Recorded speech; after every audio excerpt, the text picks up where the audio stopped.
Sebuah mobil mogok di pinggir jalan. Ketika mekanik datang, dia kan bisa langsung menelusuri mesinnya ya. Dia menunjuk satu kabel busi yang putus, menggantinya, dan mobil kembali menyala dengan normal. Iya, sangat sederhana. Sebab dan akibat yang linier. Rusak, lalu diperbaiki. Tepat. Dan kita sebagai manusia sangat terbiasa, bahkan menyukai tingkat kepastian seperti itu. Tapi pertanyaannya adalah, bagaimana jika yang mogok itu bukanlah sebuah mesin mobil? Maksud Anda sesuatu yang skalanya jauh lebih besar? Betul. Bagaimana jika yang mogok itu adalah rantai pasokan pangan global? Atau bayangkan jaringan listrik di seluruh benua yang tiba-tiba lumpuh karena serangan cyber, yang kemudian yang merambat langsung ke sistem perbankan. Nah, disitulah logika mekanik yang sederhana tadi hancur berantakan ya. Landscape yang kita hadapi sekarang adalah definisi mutlak dari kompleksitas. Efek berantai atau ripple effects dari satu peristiwa kecil di satu belahan dunia bisa menghantam sistem lain dengan cara yang sama sekali tidak terduga. Iya, sangat tidak terduga. Jadi kita kan tidak lagi berhadapan dengan mesin yang bisa dibongkar pasang sesuka hati. Kita berhadapan dengan sebuah ekosistem raksasa yang terus bergerak dan berubah. Persis sekali. Dan krisis-krisis berskala besar inilah yang biasa kita sebut risiko sistemik yang akan menjadi fokus pertukaran intelektual kita hari ini.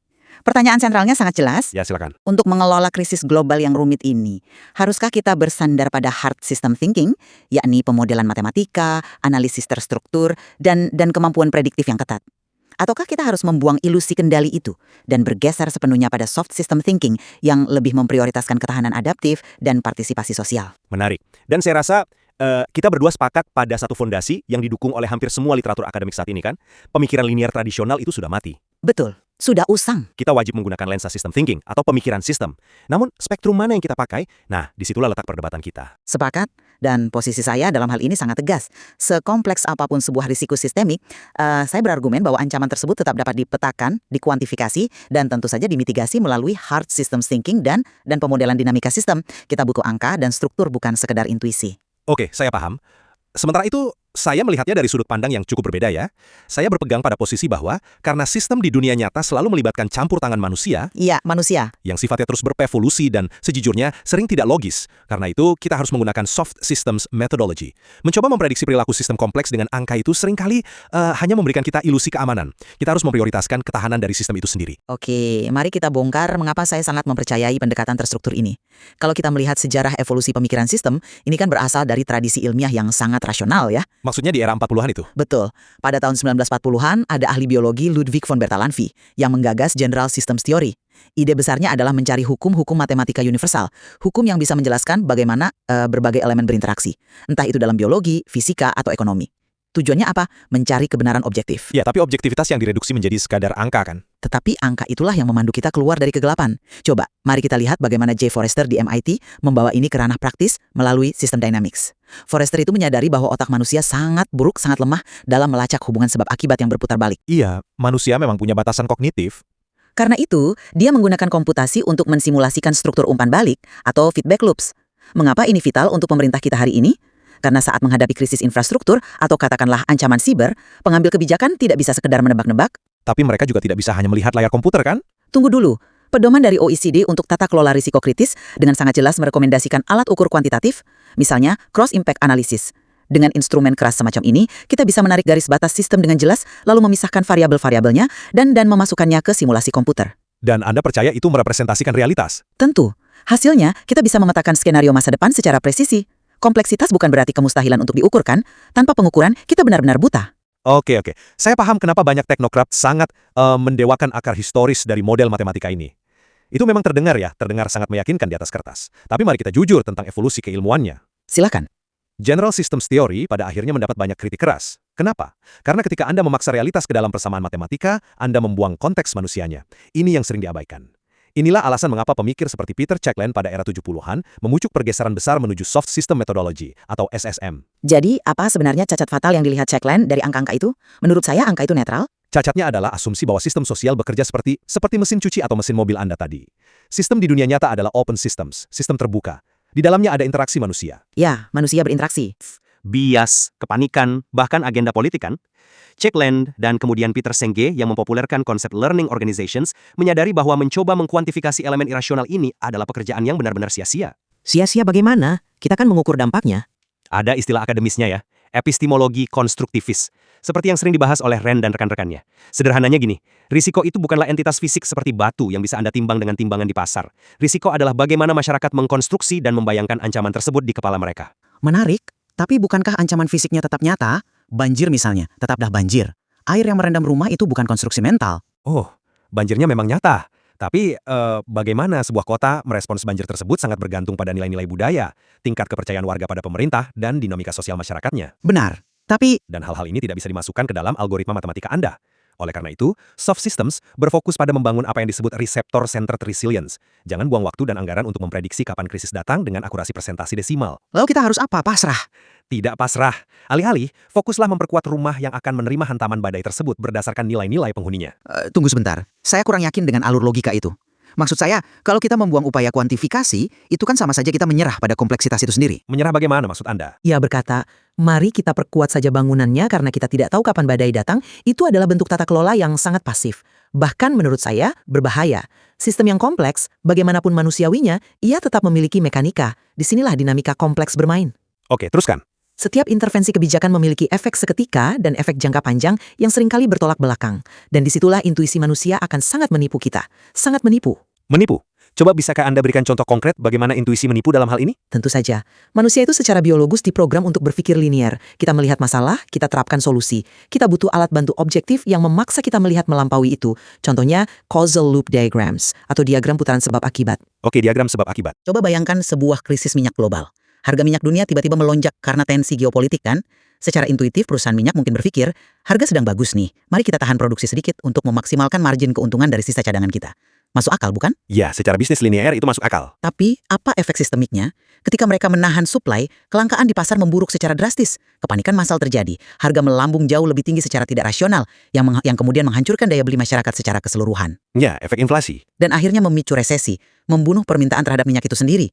Ini adalah positive feedback loop, sebuah lingkaran setan yang terus memperkuat dirinya sendiri menuju kehancuran. Intuisi manusia tidak bisa mengkalkulasi kecepatan dan ambang batas kehancuran ini kan? Jadi model Anda bisa mencegah itu? Betul. Pemodelan hard systems memungkinkan kita menggambar struktur tak kasat mata ini, menghitung di titik harga berapa tepatnya kepanikan massal akan terpicu, lalu memutus sirkuit tersebut sebelum meledak. Kita membedah sistem untuk menemukan hubungan kausalnya secara presisi. Oke. Itu analogi yang bagus soal sirkuit dan minyak. Tapi tunggu dulu. Pernahkah Anda memikirkan batasan dari metode pembedahan itu sendiri? Batasan seperti apa yang Anda maksud? Ketika Anda memotong-motong realitas menjadi variabel diskrit seperti harga, supply, dan permintaan di atas secari kertas, Anda sebenarnya kehilangan esensi dari sistem itu sendiri. Ada sebuah prinsip fundamental dalam pemikiran sistem yang Anda lewatkan di sini, yakni emergent properties, atau sifat-sifat yang muncul secara kolektif. Tolong jelaskan bagaimana emergent properties ini bisa merusak kalkulasi kuantitatif saya. Begini, ada perumpamaan yang sangat brilian dari para peneliti di Center for Study of Science, Technology, and Policy, atau CSTEP. Bayangkan, Anda sedang mencoba memprediksi strategi permainan dari sebuah tim sepak bola. Menggunakan kacamata hard system Anda akan menganalisis sistem ini dengan membedahnya ke level terkecil, kan? Ya, reduksionisme struktural. Tepat. Anda menganalisis biomekanika cara striker berlari, kecepatan back melakukan tackle, atau refleks kiper saat melompat. Anda mengukur semuanya secara sangat presisi. Pertanyaannya, bisakah Anda memprediksi strategi tim secara keseluruhan? Atau semangat pantang menyerah mereka hanya dari menjumlahkan statistik individu tersebut? Ya tentu saja tidak, karena strategi ada di level koordinasi antar pemain. Tepat sekali. Dan koordinasi sinergi kepanikan kolektif itulah yang disebut properti emergent. Sifat ini hanya muncul ketika elemen-elemen tersebut berinteraksi. Dan sifat ini tidak ada pada komponen individunya. Saya mulai paham arah Anda. Anda tidak bisa menemukan kepanikan pasar di dalam otak satu orang pialang saham. Sama seperti Anda tidak menemukan strategi kemenangan di dalam sepatu sang striker.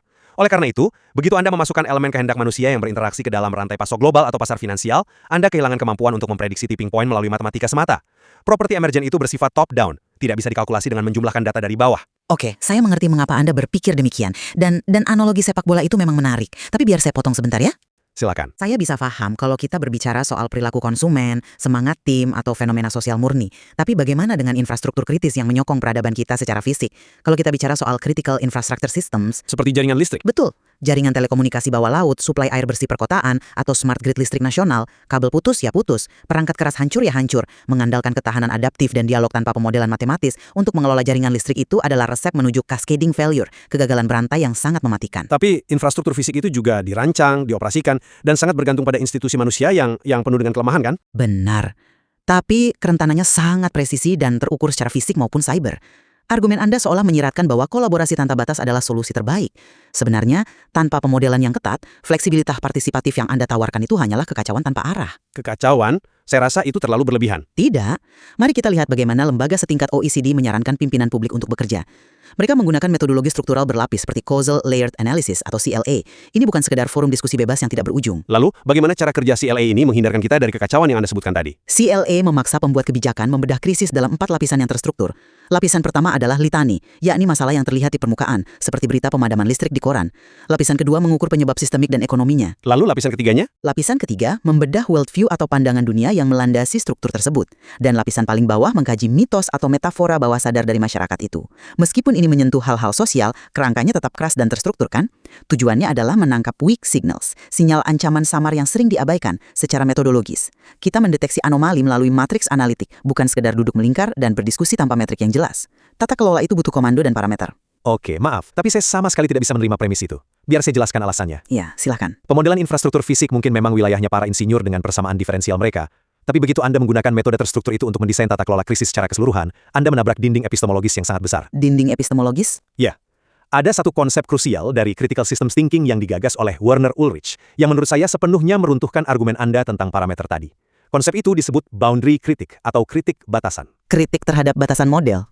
Maksud Anda, saya tidak memasukkan cukup banyak data ke dalam CLA? Bukan soal jumlah data, tapi soal siapa yang memiliki kuasa untuk memutuskan data apa yang penting. Siapa yang menentukan batas sistem dalam analisis atau model Anda. Jika hanya teknokrat pemerintah, insinyur bergelar PhD dan algoritma software yang menetapkan kerangka apa yang disebut ancaman, Yang biasa dikenal sebagai risk worlds, ya? tepat, risk walls. Jika hanya mereka yang menentukan, maka model tersebut akan menderita blind spots atau titik buta yang sangat fatal. Sebuah algoritma hanya akan mencari apa yang diprogram untuk dicarinya. Tapi itu sebabnya model-model modern selalu diperbarui dengan data real-time dari lapangan. Tapi datanya tetap difilter oleh kacamata bias si pembuat model.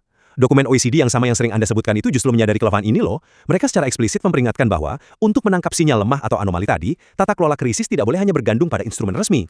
Oke, lalu mereka menyarankan apa? Mereka merekomendasikan pemerintah untuk mendengarkan sumber-sumber non-konvensional, antropolog, tokoh masyarakat adat, pemikir pinggiran, bahkan penulis fiksi ilmiah. Wow, penulis fiksi ilmiah? Ya, kenapa penulis fiksi ilmiah?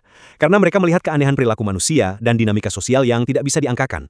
Instrumen hard systems Anda tidak akan mendeteksi penderitaan masyarakat terpinggirkan, karena itu tidak muat dalam sel lembar kerja Excel. Membiarkan algoritma menentukan batas realitas kita, berarti bersiap untuk luput melihat krisis besar berikutnya. Oke, itu poin yang sangat menarik. Sangat menarik. Meskipun saya punya cara pandang yang berbeda soal kehadiran penulis fiksi ilmiah atau antropolog tersebut di ruang rapat. Memasukkan perspektif kreatif atau sosiologis, bukan berarti kita harus membuang kerangka hard systems kan? Justru sebaliknya, Sebaliknya bagaimana? mereka bertugas menyuplai input imajinatif yang kemudian harus diproses melalui sistem engineering untuk dirancang menjadi skenario mitigasi yang terukur. Mengapa harus terukur? Karena di dunia nyata, sumber daya itu sangat terbatas. Terbatas? Lalu hubungannya apa dengan memaksakan angka? Uang pajak negara terbatas, waktu terbatas, tenaga medis kita terbatas. Dalam mengelola krisis global, pemerintah tidak bisa begitu saja mengadopsi mentalitas naif seperti, mari kita bersiap untuk segala kemungkinan. Itu mustahil secara finansial. Keputusan publik menuntut trade-off, kompromi yang dikalibrasi dengan sangat akurat. Ya, tapi akurasi yang Anda maksud seringkali mengabaikan. Disinilah prinsip optimalisasi dan leverage points atau titik ungkit dari Donella Meadows sangat esensial. Melalui pemodelan sistem dinamik, kita bisa menemukan di titik mana intervensi dana sekecil mungkin bisa mencegah keruntuhan struktural terbesar. Kita mengoptimalkan sistem demi efisiensi mitigasi. Tanpa optimalisasi matematis ini, kebijakan publik hanyalah serangkaian tebakan mahal yang menguras kas negara tanpa hasil pasti. Optimalisasi. Saya harus katakan, terobsesi pada optimalisasi adalah jebakan paling berbahaya dari pemikiran linier yang menyamar sebagai system thinking. Berbahaya bagaimana?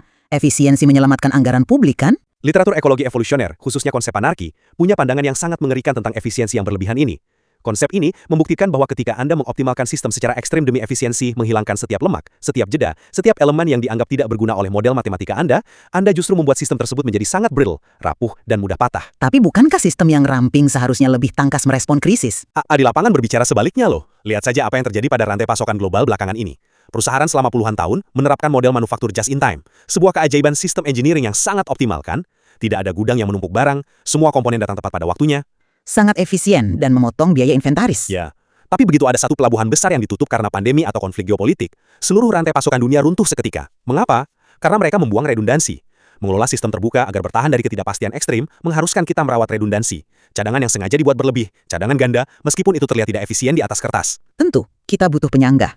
Saya tidak menolak konsep redundansi. Lebih dari sekedar penyangga, kita butuh decoupling atau pemutusan keterkaitan. Tidak semua sistem harus terhubung erat.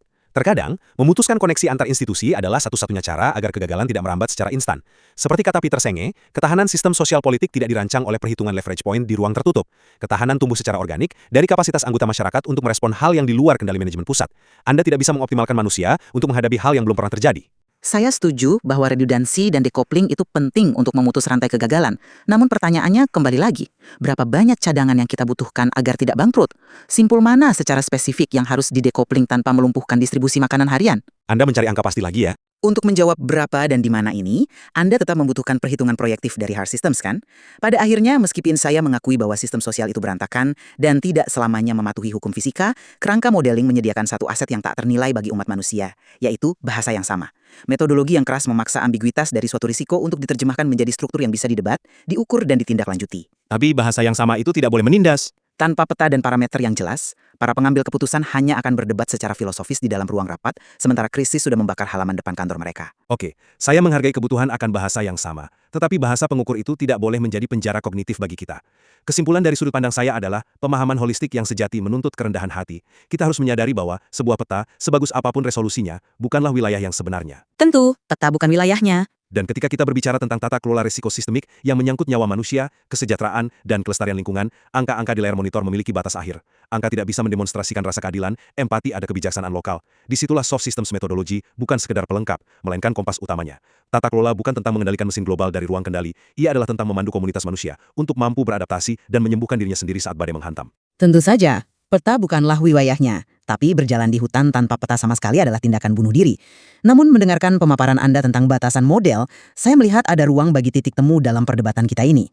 Jika kita melihat arah penelitian terbaru di bidang ini, seperti studi dari Alford dan rekan-rekannya di tahun 2024, mereka menyadari bahwa dikotomi ekstrim antara hard dan soft systems mungkin sudah harus ditinggalkan. Mereka mengusulkan sebuah spektrum kontinum. Iya. Saya sangat familiar dengan gagasan spektrum tersebut. Pendekatan hibrida kan? Tepat, mereka memperkenalkan istilah seperti hard-soft system thinking, di mana kita menggunakan alat analitik keras namun dengan kesadaran akan konteks sosialnya. Atau sebaliknya, soft-hard system thinking, di mana partisipasi budaya didukung oleh kerangka analitik. Institusi publik masa depan harus mampu mengintegrasikan kerangka rasional dan ketegasan struktural dari hard modeling dengan keluasan, etika, dan kapasitas pembelajaran adaptif dari soft metodologi. Saya sepakat sepenuhnya di bagian kontinum ini. Paradigma ini mengingatkan kita bahwa sebuah sistem yang ideal membutuhkan tulang yang kuat, berupa prosedur terstruktur agar tidak runtuh, sekaligus membutuhkan otot dan jaringan ikat yang lentur agar bisa meregang dan beradaptasi terhadap disrupsi. Metafora yang sangat pas. Institusi pemerintah yang terlalu kaku dengan instrumen kuantitatif tidak akan mampu melihat krisis yang datang dari titik buta sosial. Kedua lensa ini pada praktiknya harus dipakai secara bergantian oleh para pengambil keputusan tergantung pada fase krisis yang mereka hadapi. Sepakat. Dan diskusi kita hari ini membuktikan bahwa menghadapi kompleksitas global tidak menyisakan ruang bagi jawaban tunggal yang dogmatis. Membedah dan mengelola risiko sistemik lewat berbagai paradigma systems thinking bukanlah sekedar latihan teoretis di Menara Gading. Ini adalah syarat mutlak bagi kelangsungan hidup peradaban kita di abad ini.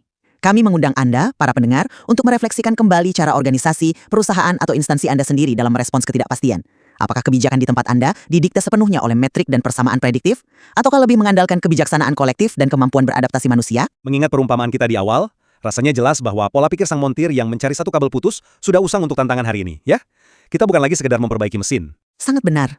Dan jika kita menyadari sialidat ini lebih mirip samudra badai daripada mesin pabrik, pertanyaan terbesarnya adalah, instrumen mana yang akan Anda pilih untuk menavigasi kapal Anda menembus badai yang tidak terlihat di radar? Terima kasih telah memikirkan isu ini bersama kami.